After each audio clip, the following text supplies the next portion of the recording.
అమరావతి రాజధాని రైతుల విషయంలో కూటమి ప్రభుత్వం వేధింపులకు గురి చేస్తుందా అంటే కొన్ని సూచనలు నిజమనే చెప్పాల్సి వస్తుందండి.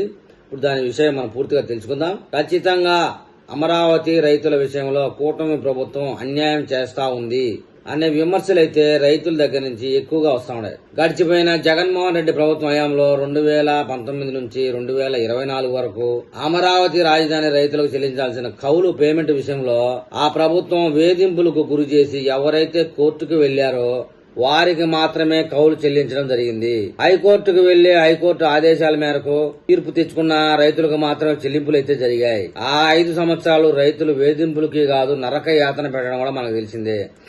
2019 నుంచి 2024 వరకు కేవలం 3 సంవత్సరాలకు సంబంధించి కౌలు చెల్లింపులు అయితే చేయగలిగారు. కూటమి ప్రభుత్వం యొక్క అధికారంలో వచ్చిన వెంటనే ఆ బకాయిలన్నింటినీ అయితే అన్ని చెల్లించడం జరిగింది. ఈ విషయంలో హ్యాట్సాప్ అని చెప్పుకోవాలి. అయితే కూటమి ప్రభుత్వం వచ్చిన సంవత్సరం నుంచి మళ్లీ బకాయిలు ఇచ్చిన దాఖలాలు లేవు. ఇంకా అమరావతి రైతులకు ఇవ్వాల్సిన కౌలు విషయంలో తర్వాత ఆలోచనే చేయలేదు. ఏ రైతుకి కూడా పైసా ముట్టలేదు. ఈ కారణం చేత అమరావతి రాజధాని ఏరియాలోని వామపక్షాలు రంగంలోకి దిగబోతా ఉన్నాయి. రాజధాని రైతుల కౌలు విషయంలో వామపక్ష పార్టీలు న్యాయం చేయాలి అని చెప్పేసి ప్రభుత్వం మీద ఒత్తిడి తేవడం కోసం తయారవుతా ఉన్నాయి. రాష్ట్రంలో ఉనికి కోల్పోయిన వామపక్ష పార్టీలు సైతం రంగంలోకి దిగి అమరావతి రైతుల విషయంలో వాళ్ళకి న్యాయం జరగాలి అనే విధంగా పోరాటం చేయబోతా ఉన్నాయి. అమరావతి రైతులు భూములు ఇచ్చిన ధర్మిలా పంట వేసేదానికి ఆస్కారమే లేకుండా పోయింది. ఏదో కౌలు ఇస్తే పిల్లల ఫీజులు అవి ఇవి కట్టుకుని అలా జీవనం సాగిస్తాంలే అనుకున్నారు. ప్రతి రైతు ఇచ్చిన భూమిని అమ్ముకోవాలని రూల్ ఏం లేదు కదా. వారికి అనేక అవసరాలు ఉంటాయి. భవిష్యత్తులో కొంతకాలం తర్వాత అమ్ముకుంటే మంచి రేటు వస్తుంది అని అలాగే పెట్టుకోవచ్చు. ప్రతి ఇంట్లో ఉద్యోగాలు చేసే వాళ్ళు ఉండొచ్చు, ఉండకపోవచ్చు. రాష్ట్ర ప్రభుత్వం కూడా అమరావతి రైతుల విషయంలో ఆలోచించాలి. మామూలు త్యాగం కాదండి అమరావతి రైతులు చేసింది. ఇది చంద్రబాబు నాయుడు గారికి కూడా తెలుసు.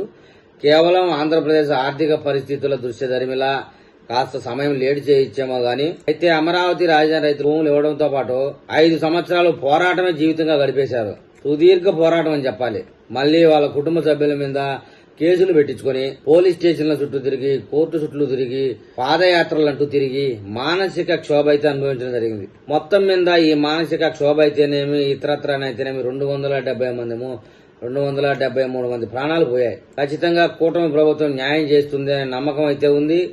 కానీ రైతుల్లో ఆ కౌలు వస్తే గానీ జీవనం సాగించలేని వాళ్ళు మొత్తం సంఖ్య ఉంది కాబట్టి పోరాటాలు తీసుకునే వైపు తీసుకెళ్లకుండా అమరావతి రైతులకి ప్రభుత్వం ఎంత చేసినప్పటికీ తక్కువనే చెప్పాలి.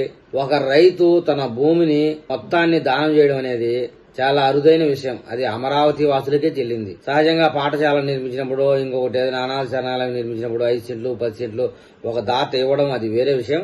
గ్రామం మొత్తం భూమి మొత్తాన్ని ప్రభుత్వానికి ఇవ్వడం అనేది చాలా గొప్ప విషయం. అది రాష్ట్ర భవిష్యత్తు దృష్ట్యా కౌలు రైతులకు ఇచ్చే మొత్తం మినిమం 200 కోట్ల లోపే ఉంటుందని అంచనా వేస్తా ఉన్నారు. దానికి కూడా ప్రభుత్వం రైతులను వేధించడం భావ్యం కాదనేది అందరూ తెలుసుకోవాలి. ఇప్పటికైనా అధికారులు కళ్ళు తెరవాలని చెప్తా ఉన్నారు. రైతులకైతే 1 రూపాయి కూడా బకాయి లేకుండా కౌలు చెల్లించాలని చెప్పేసి వామపక్ష పార్టీలు రైతులు కోరుతా ఉన్నారు.